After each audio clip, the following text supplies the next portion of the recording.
Welcome to Hub Dialogues. I'm your host, Sean Speer, editor-at-large at The Hub. I'm honored to be back in conversation with David Frum for another installment of our bi-weekly video and podcast series on the key issues concerning Canadian policy and politics. In today's conversation, we'll cover a few different topics, including the ramifications of Donald Trump's conviction, Mexico's new president, and the 80th anniversary of D-Day. David, thanks as always for joining us. Thank you. We have to start with President Trump's bad day in court last week. You have an excellent essay at The Atlantic on the subject that I'd encourage listeners and viewers to check out. David, there's a common view, perhaps a prevailing one, that Donald Trump's conviction is good politics for him and therefore an imprudent decision by New York's Attorney General. You disagree. Why is that line of thinking wrong in your mind? Well, let's emphasize first that this prosecution is not really the work of the New York Attorney General. It is the work of the New York District Attorney. And Alvin Bragg, the District Attorney, had been quite cautious about bringing Trump cases. The idea of him as some anti-Trump crusader is really wrong. Letitia James, the New York Attorney General, has been more emphatic on this point. But I think a lot of the Trump talking points contribute, maybe because they're both Black, they seem to mix them up. Although she's a woman and he's a man and they're very different people, but they're attributing to him her attitudes. It is never good to be indicted of a crime, and it's never good to be convicted of a crime. It's worse to be convicted than to be indicted. Soon he'll be sentenced for his crime. Trump always is about marketing garbage as if it were good. Bad vodka as good vodka, bad steaks as good steaks, bad real estate investments as good ones, a sleazy university as a real thing. And right now he's trying to market a defeat, a terrible defeat, as a success. Obviously, it's bad to be convicted of crimes, felonies. There's some very practical effects that'll work themselves out. For example, the state of Washington on the Pacific coast had a problem in the 19th century, which is people who had gotten into trouble back east would come to the state of Washington, change their names, do business in a new way, and run for office. So in 1865, when they were still a territory, they passed a law saying no one convicted of a felony in any other state could appear on a ballot in Washington state. Can Donald Trump appear on the Washington state ballot? He's going to have to litigate that question. They will probably find some way to make it happen. But that is just, and then you ask the question, is that such a law on the books of Utah when Utah was a territory? Did Oregon pass such a thing? And we're going to be looking all over the West for states that have bans on felons running for office, and it's going to be a drain on energy. Trump may be facing his sentencing at the time of the Republican National Convention. That's none of this is good for him. And remember that the Trump people are always trying to sell the idea that there's this massive pro-Trump movement. What there is a smaller Trump base, 15, 20% of the population, plus a lot of Republicans who, for reasons of negative partisanship, think of him as the lesser evil than Biden, but aren't that enthusiastic about him. And they're a little less today, I believe. Talk about the reaction from elected Republicans in various conservative institutions. Are you surprised, disappointed, or merely come to expect it at this point? Right. I don't think we should ever adjust to it and accept it as, well, of course they would defend crime. But a lot of people are defending crime. The insincerity of many of the defenses is just one aggravating factor. I think there are a lot of people, starting with Ron DeSantis, who hoped that the criminal justice would remove Trump from the equation so that they could replace him without having to fight him. Then they didn't fight him. The justice system did not move promptly enough to replace him from the equation. And now people who looked to the justice system to do the work for them are now blaming insincerely the justice system for the work they themselves should have done and never had the heart to do. But whatever Republican electeds do, I do believe it's going to have an effect on the Republican vote. Maybe not a transformative road to Damascus where the party realizes how wrong we were, but enough people will stay home, defect, be less enthusiastic, vote for people down the ballot, not at the top. It hurts. Of course it hurts. In the event that you're wrong about the politics, or at least that the judicial outcome doesn't change the result of November's election and Trump is indeed elected, how do you think his conviction shapes his presidency in a second term? Oh, that's all there is. That there is no second term beyond Trump's war with the criminal justice system. That's all he does. It's what he does first. It's what he does biggest. It's what he spends all his political capital Some Trump people are developing a theory that a president can pardon himself for state crimes as well as federal crimes. It's controversial enough to pardon himself for federal crimes. They're developing a theory that he has the state power too. So they're going to try it. And it'll be an explosion. It'll be that, and I've been predicting this on this podcast over and over again, that what a Trump second term means, endless consuming legal and political battles over whether or not the criminal law applies to a president. And that's all there's going to be. There's going to be no other Trump agenda than that. Let's shift now to Mexico's presidential elections, which for listeners and viewers who haven't been following, resulted in the election of the former mayor of Mexico City, who's both the country's first female and Jewish head of the Mexican state. These sound like good things, David, but you don't think this outcome is good for Mexico or our continent. Why not? I would appeal to people not to interpret everything through a glib, uninformed identity politics way. So Claudia Sheinbaum is Jewish in a familial background sense. She never talks about it. She has no Jewish identity. Her real heritage is on the hard, far political left. That's her family background, and she herself was an early student activist. She has always been very unwilling to talk about her Jewish background. She campaigned wearing a rosary and a crucifix. Not that she's a Catholic either, but it means nothing to her. So if you're someone who's going to be excited about that, you should understand it means nothing to her. It shouldn't mean a lot to you. As for being the first female candidate, this is not the breaking of a glass ceiling. The president of Mexico, the current one, who will be in power till the 1st of October, till the 30th of September, López Obrador, had a number of candidates within his party who were vying for his favor. He really hand-selected his successor.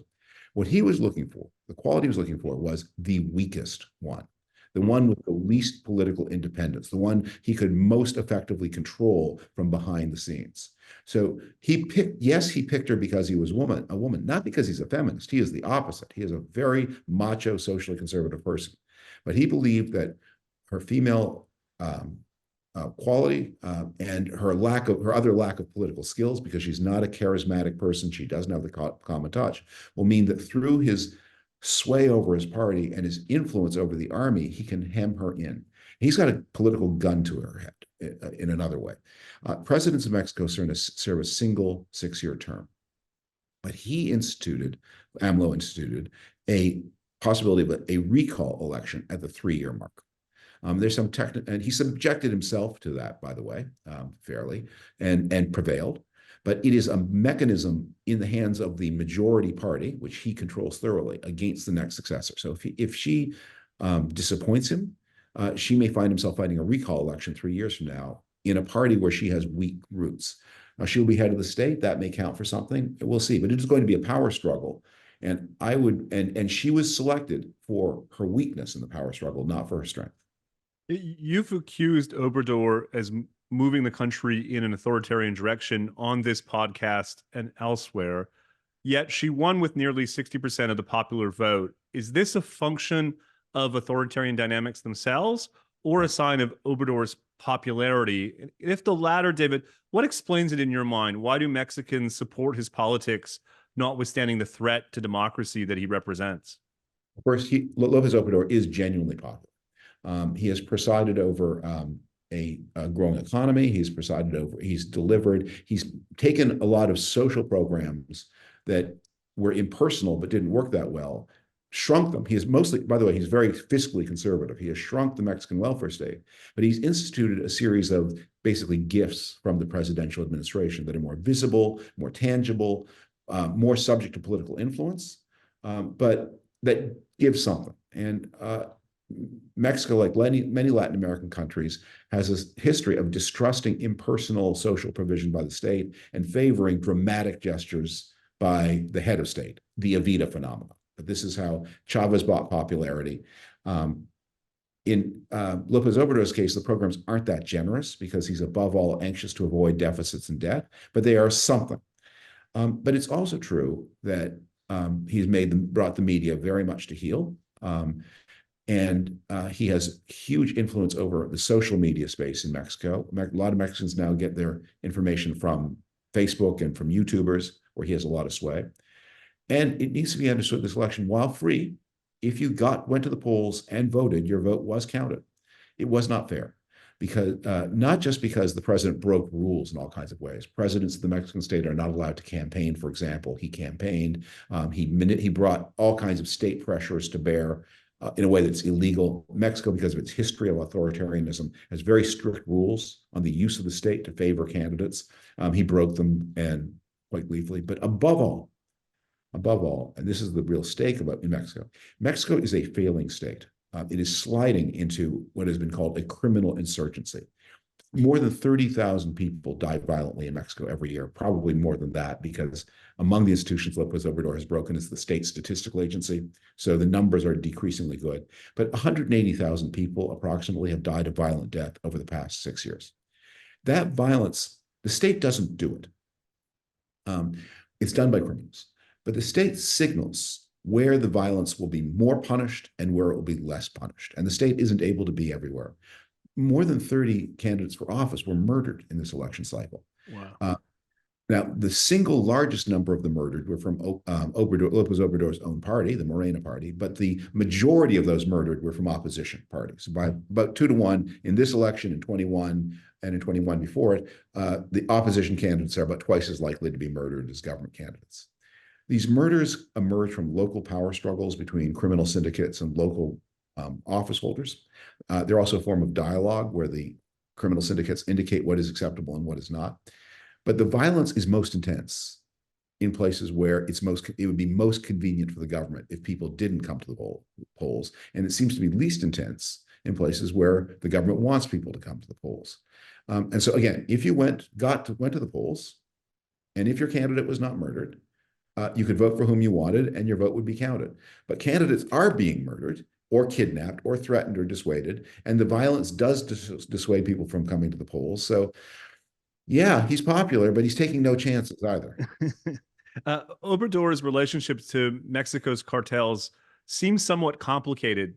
David, we've previously discussed some of his government's efforts to crack down on them, but upon closer review, it seems equally clear that he's close to important traffickers. What are we to make of his relationship to the cartels?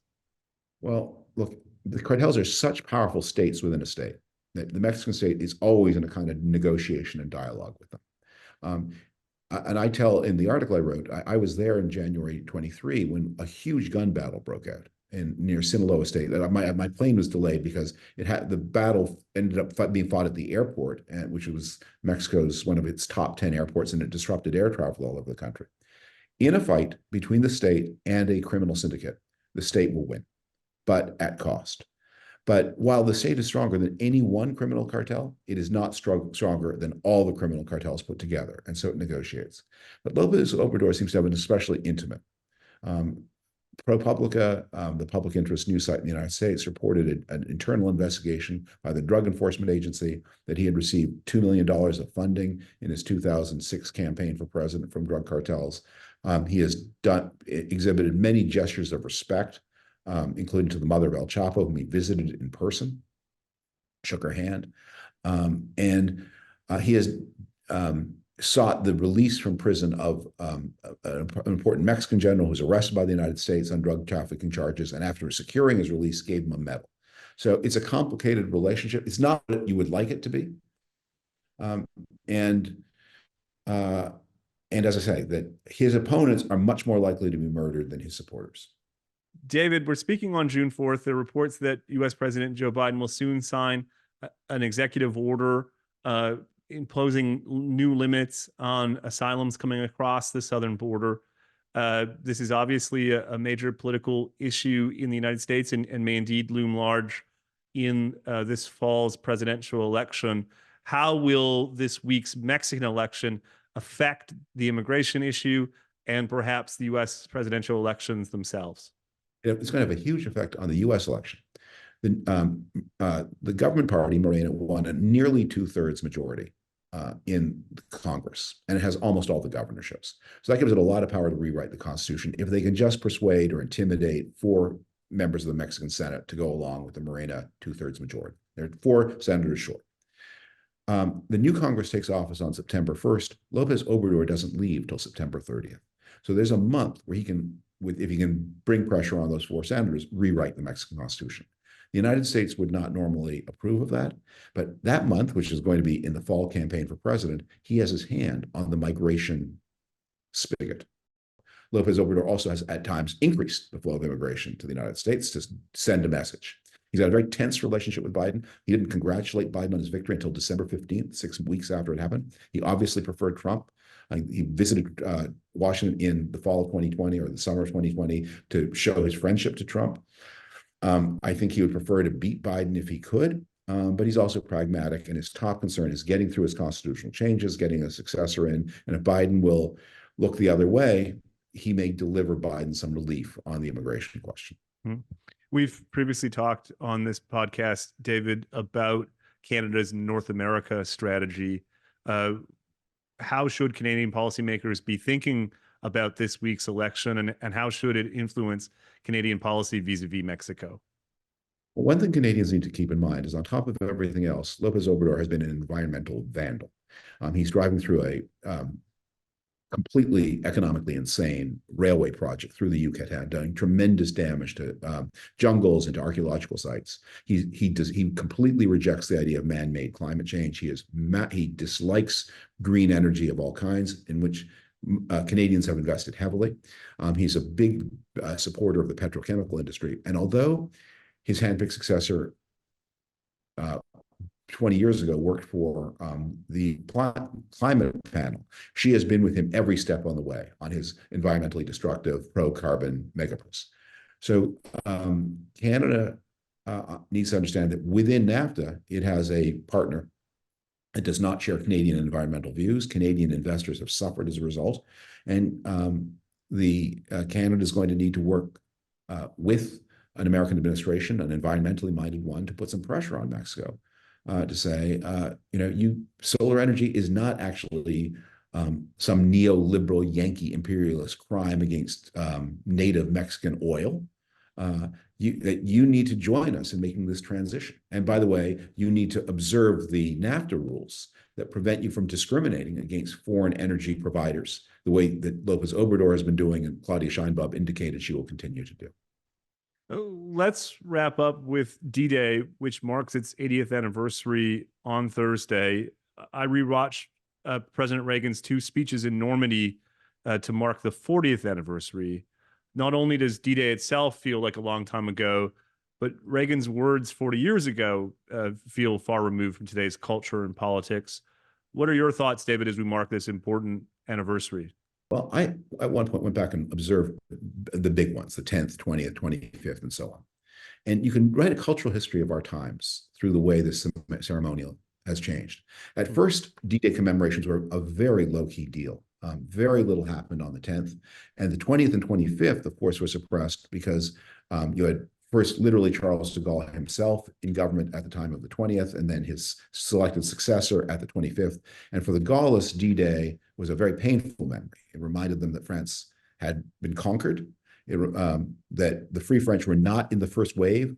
De Gaulle had labored mightily to be allowed to land on D-Day itself. He didn't land for a few days later.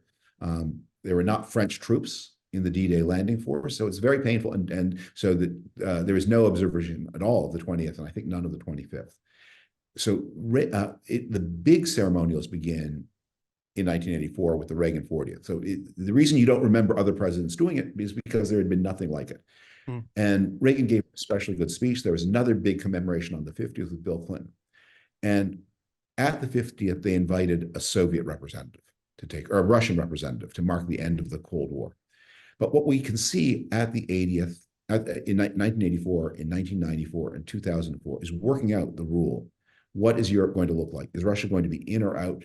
And are we truly letting bygones be bygones with the reunited democratic Germany? Are they going to join the celebrations? As late as 1994, they were not welcome at the celebrations. Modern Germany said D-Day was a day of liberation for us too. And although we were fighters, yes, You liberated us from our own nightmares and put us on the way to being the admired country we are today. So, and meanwhile, Russia, which was an ally, the Soviet Union, which was an ally in 1944, Russia is now an enemy of fighting against the Western alliance in 2024, and a proxy war in which we're all increasingly committed. So what we're talking about is not just the past. We're talking about our vision of Europe, our vision of the global structure of peace. Germany is a friend and partner, and Russia no longer is. One thing I know the Hub audience has come to really appreciate from these biweekly conversations, and indeed I have, is your thoughts about the decline of Canadian history. How should Canadians think about our country's contribution to D-Day? And perhaps as importantly, how should we commemorate Canada's contribution to D-Day? We should all go out and buy a copy of a book called Stopping the Panzers, which talks about the Canadian contribution to D-Day. And there were two. There was the literal Canadian contribution to D-Day. I mean, one of the beaches was a Canadian beach, and Canadians came ashore. And when I visited that beach, and it's amazing. It's like it's the one where the vacation cabanas are closest to the water. The idea of this as a war zone.